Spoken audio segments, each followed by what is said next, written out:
Designers and Builders, where design meets construction. We explore groundbreaking trends and talk to the pros reshaping our spaces. For your dream home, workspace, or just great design inspiration, subscribe to Designers and Builders.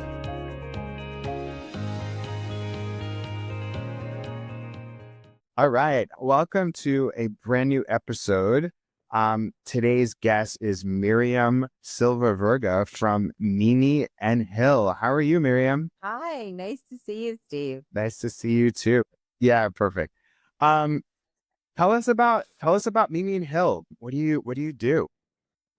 We began as typical kitchen table designers, we like to say 15 years ago, where we were two ladies with really good taste that kept getting asked by friends to help them with their home. And then we started to ramp up more and more over the years. We weren't really in a rush. We considered it a marathon, not a race, because we had little kids. But sometime during, I think, COVID, things really ramped up for us and we became more of a design build operation. We went from 5 or 6 employees to now we have 20.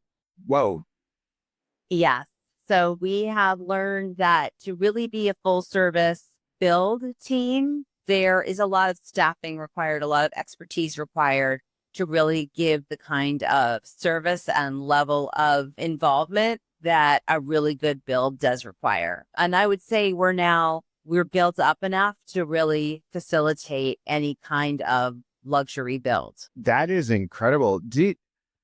What was your background before that? Could you give us a little bit of history of like your background, like what led you to this aside from having good taste? Well, I moved to This Old House magazine. So it's always been a passion of mine, interiors and design for sure. Hillary's background is in sweater design and she has immaculate, beautiful taste as well.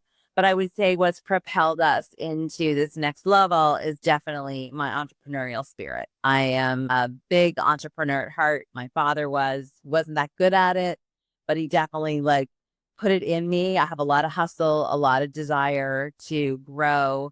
And I'm also really clear on my own limitations. I did not go to design school. So I've always known that in order for our firm to succeed, we really had to layer in better and better people at the specific task we're asking of them. Our most recent hire is so specific. It's somebody who just does our plumbing and tile buying. Wow. So yeah, they work closely with the plumbing team at different companies and gets the bids from them, make sure that everything that we're asking for is on the bid, which it never is. So we're always missing items or there's 2 of one thing or one thing's in the wrong color. So she sort of pours over that, makes sure everything matches and then bids the plumbing package, to a couple of different companies to try to get the best pricing for our client. But it's an inordinate amount of hours. It's so many hours. So the one thing I haven't figured out yet is do clients understand the amount of hours it takes and are we even charging enough for the services that we do? Because it takes so many hours to get it right if you're trying to not make mistakes. You can make mistakes in the field and recover, just you lose time. Yeah. Momentum. Yeah. If you're waiting for the thing that never came because it never really got ordered, then you're 2 weeks waiting. And you don't have to if you do all the work up front. But all the hours of that work up front is very hard for a client to understand because they haven't made the mistake before. It's their first home. Yeah. Yeah, absolutely. And how did you make that switch? So it was in design at first. So what was the project that propelled really the design build side where you really started to ramp up? Well, it was always pain points. We've always grown from pain points. So when we feel like we have failed the client, even quietly in-house, that's when we hire the next person. So when we feel like we're not quite living up to where we want to be, gosh, what would be our projects? I think we got so many kitchens that we were able to do okay with kitchens, but as the projects kept getting bigger and it was a kitchen and bathroom and primary and the projects really started to get bigger and bigger, we just realized that we needed a true construction manager. So we hired a person as a project manager who excelled so much at construction management that we moved her over to only construction management. So she is involved in every job we do. She's on site when needed, which depends on where we are at build, how much she's needed. But toward the end, when you're trying to jam it through, she's there every day, a couple hours, just trying to keep the project moving. She acts as a construction manager, which means she's making sure all the subs are there. This morning I was on site and I was like, why is the hood up? And so she called the builder and is like, hey, you need help getting the hood box open today. I'm here. It's those like little reminders of we're here. We're watching you. Are you keeping up with your timing? Which, it just gets the job done faster to have that second set of eyes, on the job and making sure that the subs are all working when they need to be working. She creates crazy schedules that the subs kind of have to sign off on and the contractor signs off on, and then shows the client what to expect, because often builders don't have that system in place where they're so clear with their schedule. I look at your website and I hear you talk and I get really excited, like looking at your work. And I can imagine for you, like, do you feel like you're always on? We're too big right now, really, probably. So it's not a good week. We took on, with the climate, the political climate changing and the economy a little bit questionable, we took on a ton of work. We ended up getting a ton of work. Everything we bid, we got a lot back, yeses. So right now, yeah, we've taken on too much work, and we're working with a marketing firm, and really the feedback we got, we did a kind of like a marketing dump from last year where we had a marketing firm call all our clients from last year and find out where we excelled and where we failed. Because like I said, we really are activated by pain points. So I wanted to know where pain points were. Overwhelmingly, we heard extremely positive feedback. And I think that where we find we excel is in the true luxury home space, because it's sort of this concierge level of detail that we're providing that frankly not everybody needs, right? Like, you can let your build go a little longer and pay less money. You can make mistakes in the field and pay less money. We're solving for that. So we're finding a more luxury approach. And I think that's what our next step is how to really weed out the people that aren't looking for true luxury, that are just looking for like easier, faster. That is, I think, our next step and level. And we have some of those jobs now, but we probably have a few too many of the other ones, because I am a hustler at heart and I'm always like, make sure that we have the money moving. Yeah. With 20 What employees. what motivates you? Like, how do you stay grounded, professional? I mean, you just said that you just you're just coming back from vacation. Like, how do you unwind? What keeps you motivated? Like, what makes, me, like. Well, Hillary is my business partner and my best friend. Amazing. And so every single day I get to go to work beside my best friend. Like, that is the best gift of life. So, I mean, I would say first and foremost is that. I think she would 100% agree. And we both like working. We live in a town where there's a lot of women who don't work, and the alternative was not appealing to us. We weren't like really interested in sitting around. And then I think, we become very successful, and I think success is addictive. And the more successful you are, the more addicted to being the best. For me, I walk onto every site, I meet every construction team, and I want to look them in the eye and know I'm the best in the business. And I don't know where you get that from. It's very innate in me. I have like a hustler mentality. I think, I have 4 daughters who really admire me, and I think that's very inspiring. I don't know how grounded I am. I have no idea. I'm not sure. This is a busy time in my life. I have 4 kids in college, so I'm very oriented to making money right now. I'm not looking necessarily for balance. I'm looking for money, because that's the phase of life I'm at. My kids don't need me as much as they used to.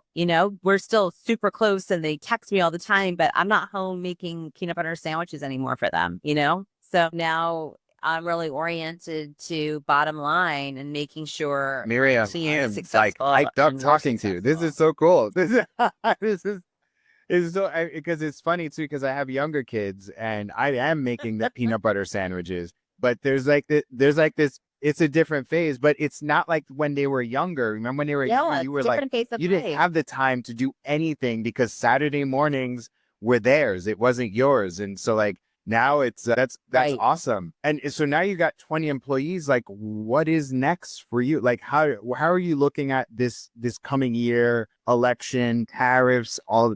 Yeah, Some hyper focused on marketing right now. Like, I yeah, think that's why I'm successful is I'm willing to step away from the design business a little bit because I have a partner and Hillary is so focused on design and she's really happy in that space and doesn't really, yeah, not that she's not interested. I don't want to say it like that. It's just like a good marriage. Like she's like, great, I'll just keep doing the design and I step away. I step in and out of design. I mean, I yeah, definitely have an ADD head, which makes it easy for me to like be in a lot of places at once. So, and I really lean yeah, into what I'm good at. And what I'm good at is being in a lot of places at once. So I'm really focused on like, I think I took to heart what the marketing company said. And they had said like, basically you're wasted on non-luxury builds. So now it's how to tell that story of like we are like we have extremely high we work with CEOs like a yeah, lot and our town is full of like the top of the industry. So these CEOs are used to flying private jets and they're used to having someone meet them on the tarmac and they're used to having their dinners arranged. And so that level of service is what I'm trying to build into my business so that that CEO who's used to this level of service in every other part of their world walks into his build and has that same level of service where they feel that the answers are taken care of ahead of time and they're being seen and life is made easier for them and they're not having to overthink or spend their own time. So we have really successfully done that. Like our feedback from those CEOs last year was check, yes. So now it's how do we attract more people who value that level and understand what they purchased if they are looking for that type of service. And in order to give that type of service, like I need to be able to step back from the busy jobs because they're pulling me away from the yeah, yeah. mental And you know what? clarity I see it. I required see it to in work at a your higher level website. Like time. I see the like you go to a lot of people's press pages and they got old stuff on there. Like you are like putting yourself out there a lot more. Do you have like what does your level of support look like in your day to day? Like as somebody operating on your level, like how do you get support that you need so that you can stay focused on the high level? Well, so on every project we have a lead designer, and it's never Hillary and I. So the design is run by our lead designer, and then they have an assistant, and then there's a project manager and a Yeah. construction manager. So there's like a lot of people that run the job. Like we're very systems oriented. So Asana, everything runs into Asana, stays in Asana, and that's where it lives so that anybody can go into the job and see what's been built, what hasn't, what's been delivered, what hasn't. Got it. Everything we buy, the bill gets loaded into Asana so they can see what was purchased. It's very, Yeah. very organized. So we're very system based. Like no one has to live in my head to know what's going on. Like I think that's such a mistake people make. And we never functioned like that. So I think our systems are part of it. In house until Friday, we just lost her. We had someone who did like our in-house small like marketing PR, that kind of stuff. She didn't have a lot of background in it, but she could do the busy work of it and then work with our PR team and work with our marketing team. So I am looking to replace that person. But before I replaced her, I wanted to reach out to outsource marketing and outsource our Yeah. social media and see how much of it makes sense to keep in-house versus out of house before I just quickly Yeah. replace that. So we're working on figuring that out right now. I have a meeting about that today. So I think that's it. And then yeah, I think Yeah, that's have a how we great do team and it. use it. Use the I'm systems not that you sure. have, right? So like it's so easy to We do have a great have a team. We system and really have a invest great in team. Asana, but if you're not using it, then it's not going to be useful, right? Right. And really every person is trained to be really, really conscious about how to use it. And then we have an internal chat that we use as well on every job that's What year did for you every start? job so that all of our communication about that job is in one place. Wow. Wow. That's so incredible. What when you 2011. look back at like, I don't know, maybe the next 10 years, like what impacts would you like to people to say about your business? Well, I have a daughter who works for our firm right now. Yeah. And she's too young to say that at 34, she still wants to be working at Miriam Hill. But of course, if Hillary and I are choosing, we would love to create a legacy and pass it to family members, or have our employees buy us out. And maybe that's with family and maybe that's without family. Um, I think we're building something big enough that can live past us because of the training we do and because of how diverse our staffing is. I think a lot of people don't think about how to sell their business. And I think we do think about that. Yeah. But we'll see, I think I'm not in a rush to not work. I'm not like a person who like loves hanging out and doing nothing. But the pace at which we're going right now is not truly sustainable. Yeah. I think we have to take a little less and charge a little more. And that's like our next path. And Hillary's a little older than me and her kids are out of the house. And, when she starts to have grandchildren, I'm sure she's going to want more flexibility. So I think, that will start to dictate maybe us taking even more of a step back. But our team is getting stronger and stronger. So my hope is that as we step back, they step forward and they're able to take on, either partial ownership or, we pay them more to run it without us, or I'm not completely sure what that looks like, but we are not blind For to sure. the Do you ever fact that do you ever that is project that you what are the next 10 years particularly holds for us. excited or like proud of? Can you think of something in the past year that you're like, oh my God, okay, It's probably Hillary's house that we did for upstate sure. What was because that? that's What's the one that that's called on closest your to website? like our personal Is that? aesthetic. But we've had some Oh, amazing Neville House. jobs, I like was literally just looking at that one. Neville House. Yeah.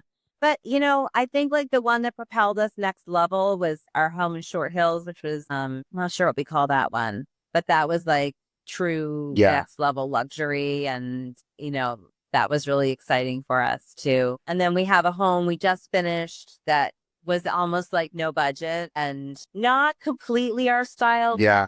but so prideful of what went into it. And it's so, so beautiful, but definitely like softer and more feminine than Hillary and I run. But, we're very oriented to our clients' taste. And I think Sure. you have a hard time, I think, finding like a single look for Median Hill.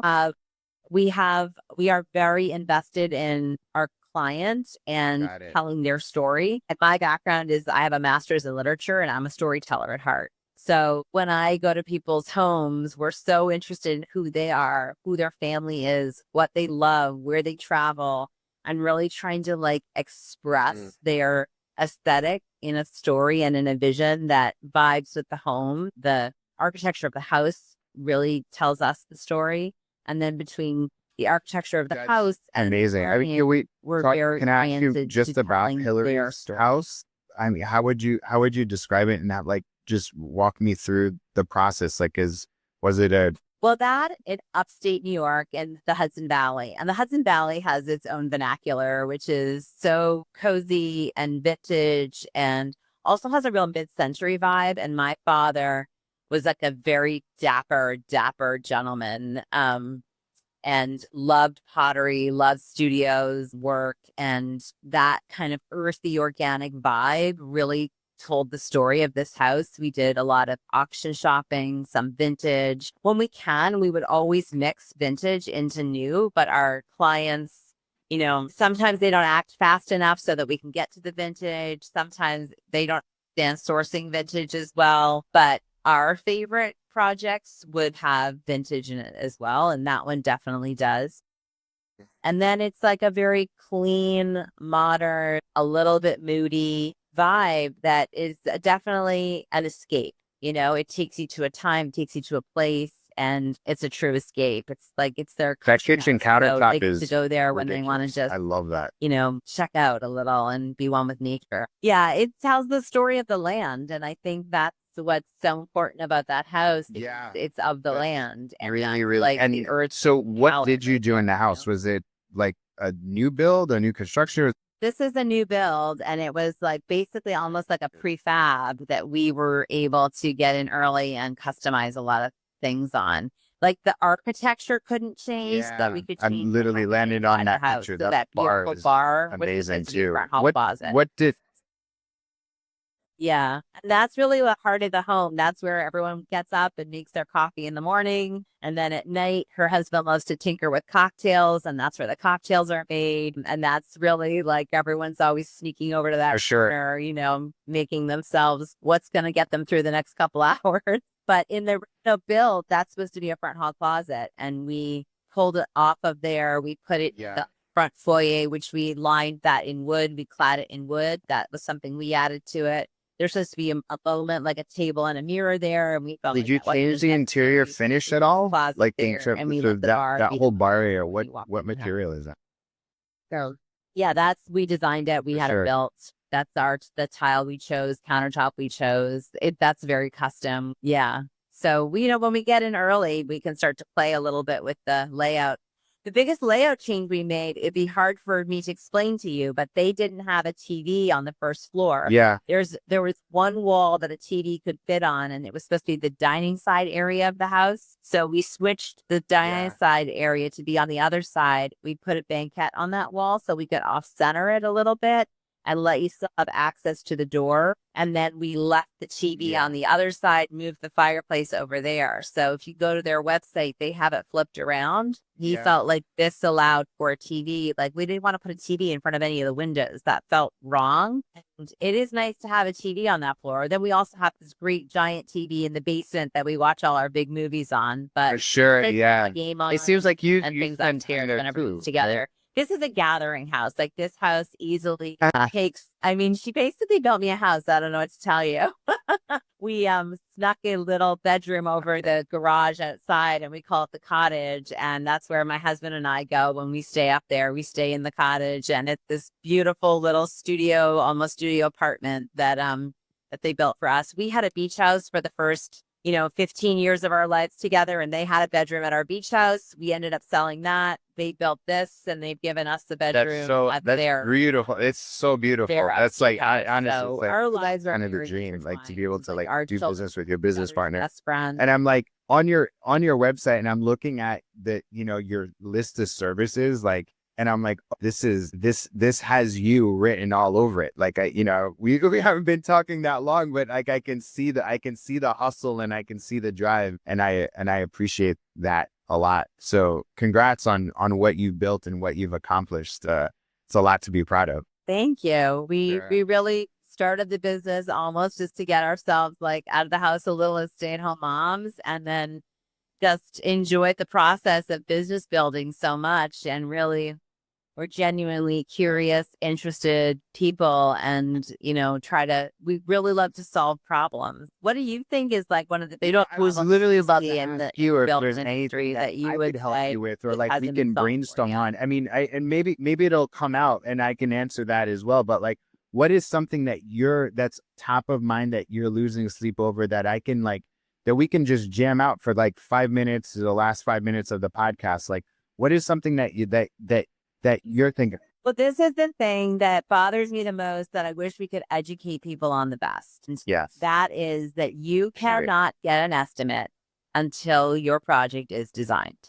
And if you explain why, it makes perfect sense. Like when I say to you, how much does this wall cost? You can give me any price. You could say, oh, the wall costs $300. Yeah. But if I put $5,000 worth of tile on that wall, it's no longer a $300 wall.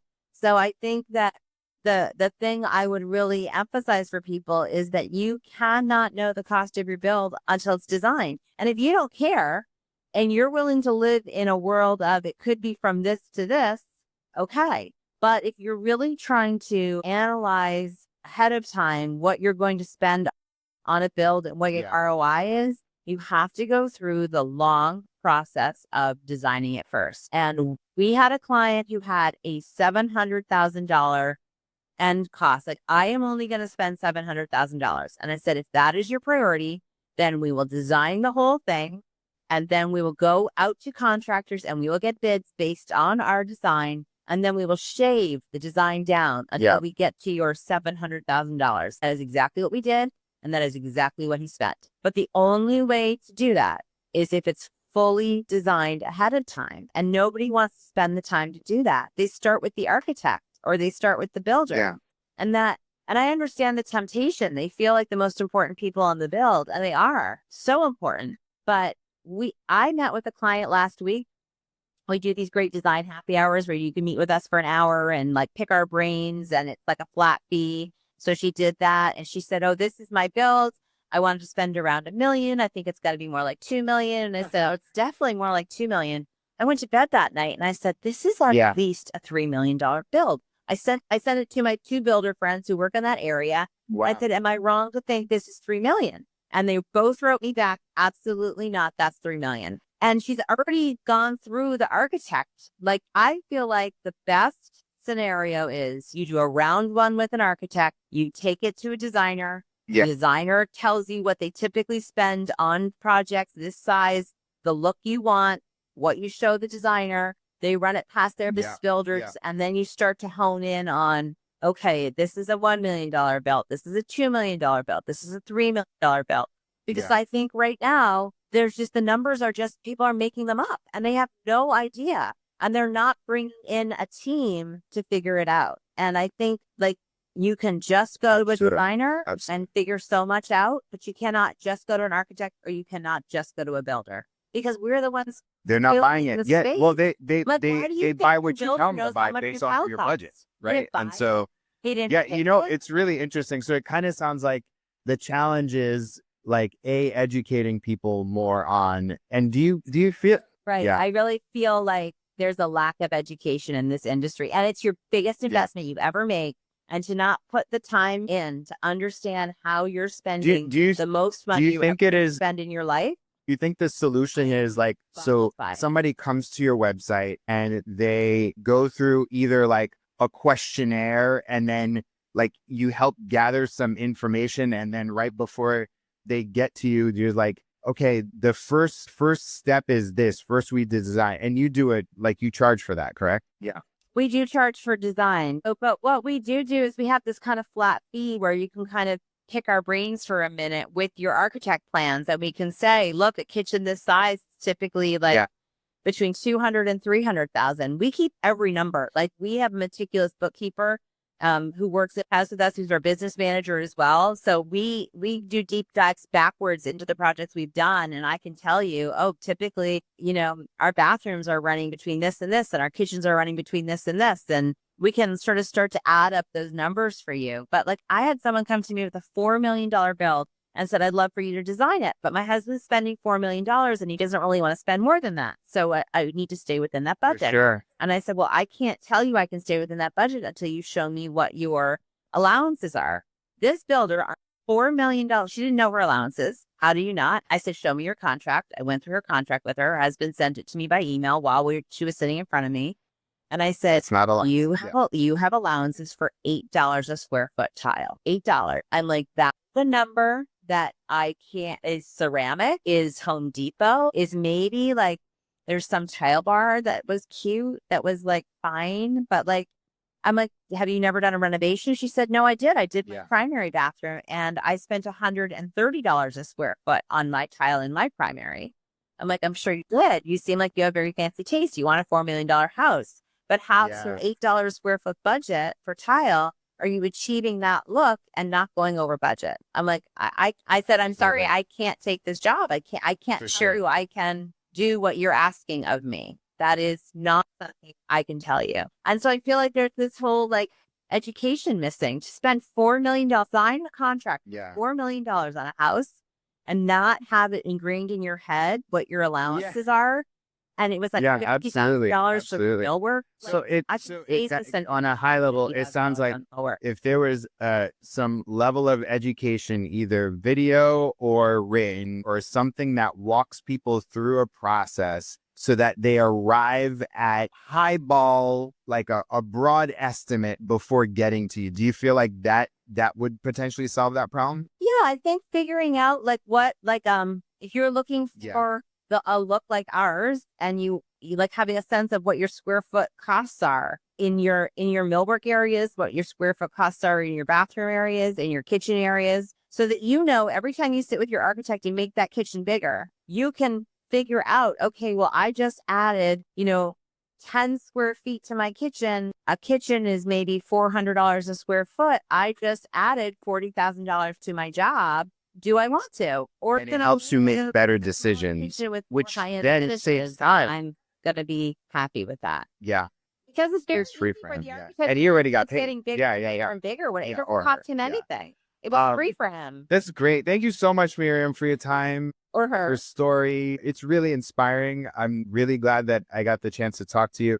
Can you tell everybody your website, your Instagram, so that they could follow your amazing work? Oh, thank you. Our Instagram is Mimi and Hill, Mimi and AND Hill, HILL, which is short for Miriam and Hillary. We are besties. And our website is www.mimiandhill.com. So we really appreciate you taking the time to get to know us and to share our story. Absolutely. Thank you so much again, and have a great day. To you too. Thanks, Steve.